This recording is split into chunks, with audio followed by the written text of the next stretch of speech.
Alright guys, today we're going to check out this NAA, North American Arms, Guardian 380. So this was lent to me by a viewer named Andrew, so if you guys see him down in the comments, I'm not sure if he'll leave a comment or not, but if he does, feel free to tell him thanks for loaning us this gun today for the review. So he sent me with a few things with it. Got this neat little pocket holster here, I'll explain that in a minute. But he has upgraded the grips. These are checkered Hogue Cocobolo grips that you can order directly from NAA, I believe.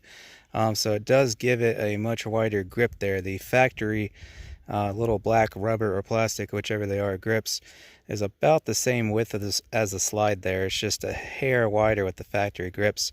But having these aftermarket ones on here, it gives it a much larger grip there. So they come in this box here, of course, with all included paperwork and whatnot. I believe there's a lock and such. Not sure if that was supplied with it or if separate. But this is the box they come in, and they do come with two 6-round magazines. So one's kind of a flush fit like you see there, and then the other one has this little extension on it. These are double action only.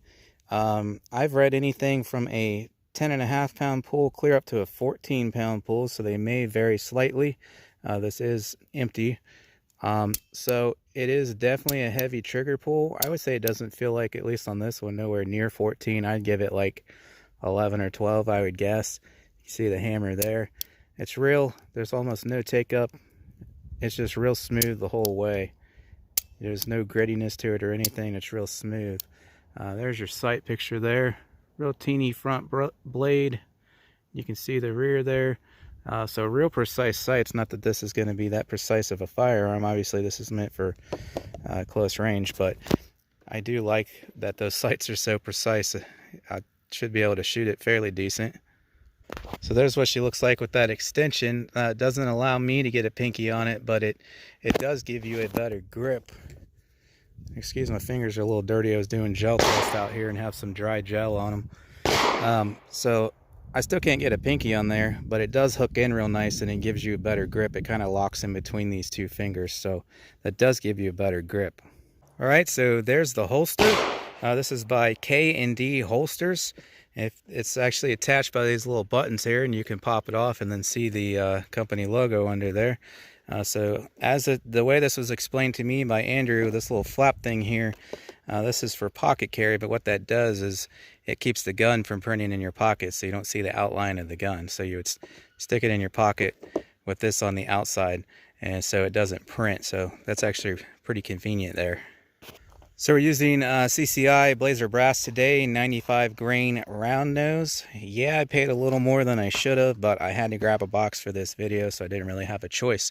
If you guys want to help out with the channel expenses or anything like that, I have access to the thanks button now. You'll see it, it's like a little heart under the video. On mobile, you got to scroll to the right a little bit. But instead of Patreon, I have that now, finally. So if you guys ever want to give back, there's always that option. But anyways, so 95 grain round nose. I would like to test some flat nose through this, because sometimes these little pocket 380s, the flat nose rounds will catch on the feed ramp and sometimes jam up. But this is the only thing I could find in time for this review. But if you were to get one of these or already have one of these and you carry it, I would certainly recommend whatever ammunition you carry, definitely test out a box of it before you carry it, because you want to make sure it cycles reliably. One last note before I get started shooting. First of all, I'm probably going to start out hitting this target down there. It's the same size. Link in the description if you want to get you some of these targets. But this thing is pretty heavy, being an all-metal design. It's a straight blowback. The barrel is fixed, so it's basically just a block of metal that they drill the barrel into. And the slide here, you can see it kind of just reciprocates around it, moves around it. So these are pretty hefty. I'll put the weight statistics up on the screen real quick here. So this is going to be about twice as heavy as something like an LCP 380. But some people like that. You know, some people like the all-metal guns. I'm not biased one way or the other. This thing would be a little heavy in your pocket, but there is an advantage to that, and you get less noticeable recoil due to the heft of this, because those lightweight polymer pocket 380 pistols, those are known to be quite snappy in recoil because they're so light. So this should be a fairly light recoiling 380.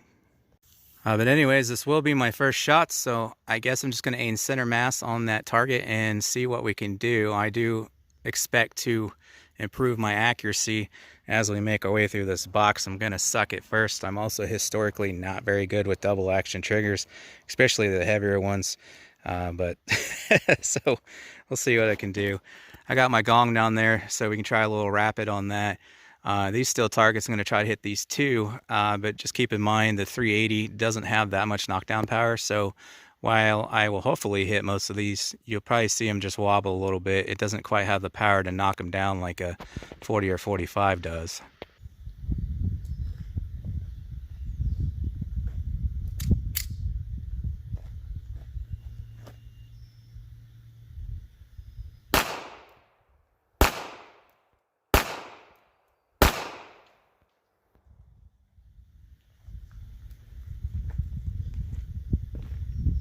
Okay, we got a stovepipe here. Let me clear that real quick. There we go.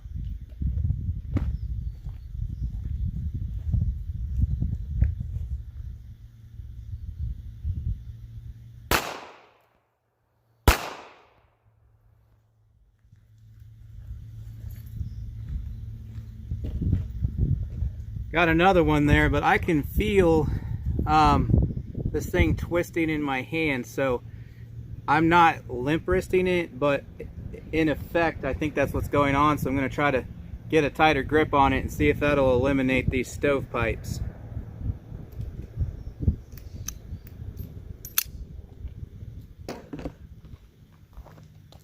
I noticed that prior to coming out here, whatever you call this, the dovetail or the lack thereof rather, it's very smooth. So while I was shooting it, I was noticing that the gun kept slipping further and further and further into my hand. So that's probably what is causing those stovepipes for me.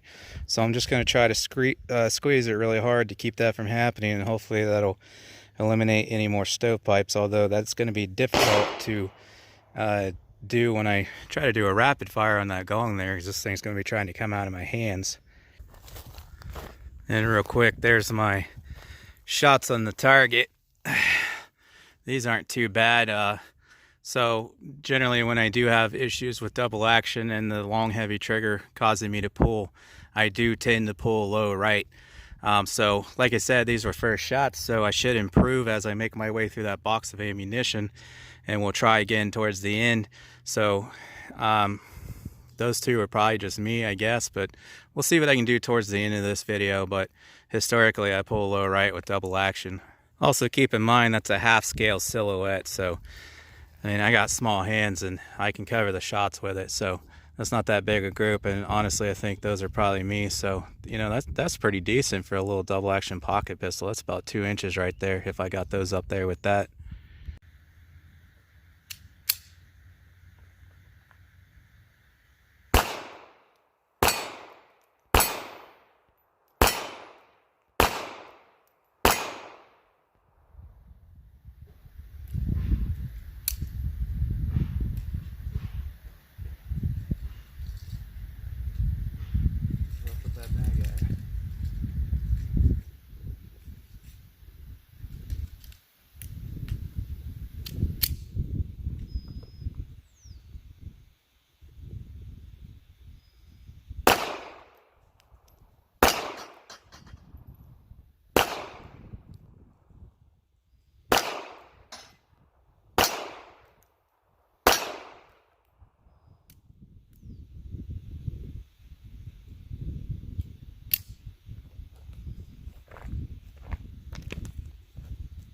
Also not sure how many rounds have been ran through this. You know, if it's a low round count, it may still need broken in. So last one of that first mag stovepipe, no stovepipes out of that one, which the last one that I just finished did not have that extension. I tried the one with the extension first, thinking maybe it would help with the stovepipe. It did give me a little better grip, but we still had a stovepipe with that one. This last mag here was no extension and no stovepipes. So the first magazine I was missing and hitting that big blue target there. And then I managed to get some hits on these smaller ones over here in that second magazine. I am having a little difficulty. Like I said, I'm not that great with the double action, but you know, not too bad.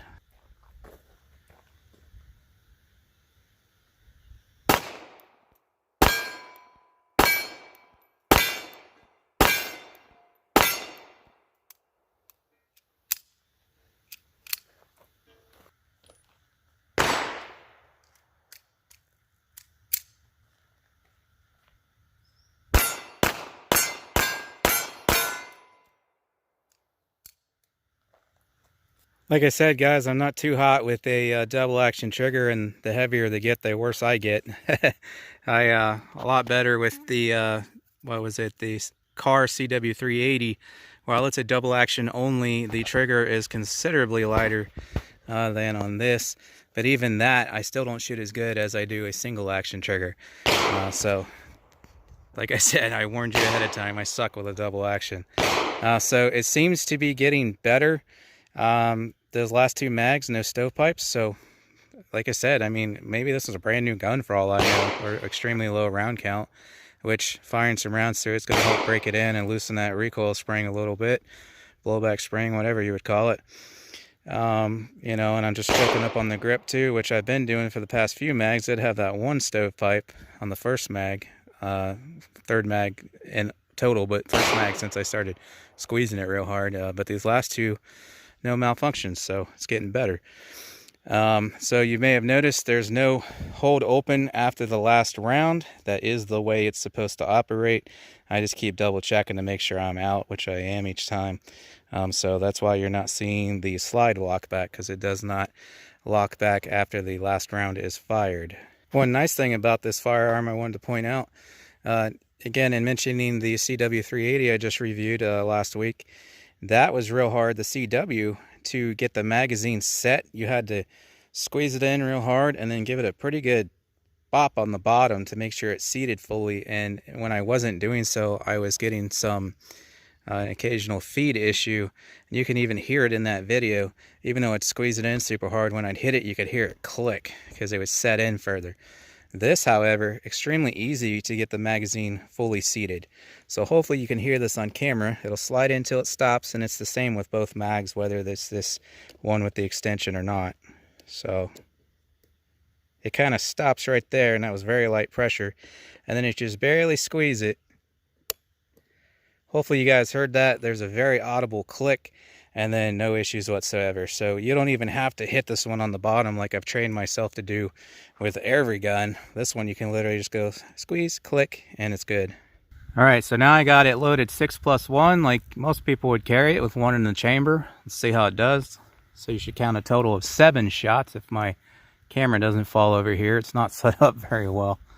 I'm trying to get a different perspective for you guys. Let's see here. Choke up on that grip.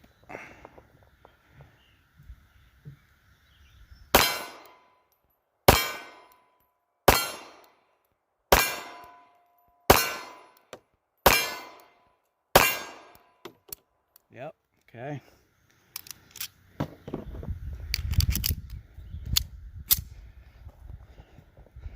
Get situated here, trying not to bump the camera. It's literally right next to my arm. All right.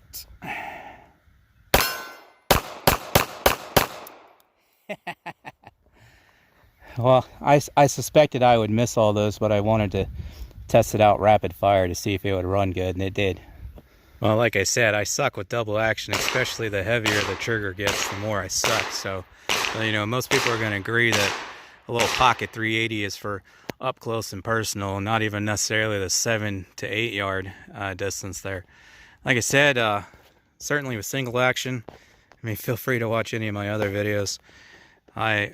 Much more accurate, and then even with that CW380, I was quite a bit more accurate than that. Just because it's a lighter trigger, it doesn't cause me to pull as much. I know that's something I could probably eventually train out of, or at least improve upon, but I hardly ever shoot double actions, so I'm pretty bad with them. Alright, so pretty comical watching me shoot this thing, I know. You're welcome. I'm pretty sure you can go watch some other reviews on it, and there's probably some people out there that can shoot it much better than I can. So like I warned from the beginning, I've been crying about too much throughout this whole video. I am not good with double action. So last time I did a review and I said that I just didn't care for the pistol. A whole bunch of people that liked the pistol got butt hurt, so I'm not going to say that here. It's just not my cup of tea, mostly because of that heavy, long double action trigger. And again, you know, there's a purpose for that, you know, safety in the pocket and whatnot. So it's real hard to get accidental discharge and whatnot, especially drawing, you know, high stress situations and whatnot. So there is a time and a place for that, and that's the whole purpose behind, you know, a double action only trigger and a little pocket 380 is for safety, carrying in your pocket there. But with that being said, a double action trigger makes just about everyone shoot worse than they would with a single action. Just me in particular makes me astronomically worse shot with it. Well, like I said, if you're just, you know, close quarters combat, it doesn't really matter. So back here from 10 yards, you know, I was missing that plate trying to rapid fire. But, you know, if somebody's up in your face and you have no choice but to use this firearm to protect yourself, I don't think that's going to be such an issue. You know, accuracy kind of goes out the window when it's up close and personal. So like I said, I'm not going to say I don't like it, but it's not my favorite 380. With that being said, the stovepipes did clear up. I think that was a combination of me choking up on it better, and then also the fact that I got some more rounds to this. It looks pretty much brand new. You know, I'm sure it had a few rounds through it. Maybe it didn't prior to me, I don't know. But so I think part of that was a little bit of a break-in process, and then also I choked up on the grip better, so that's good. It fed reliably other than those first few stovepipes. As soon as I pointed it out and tried to do something about it, it went away. Like I said, part of that could be break-in too.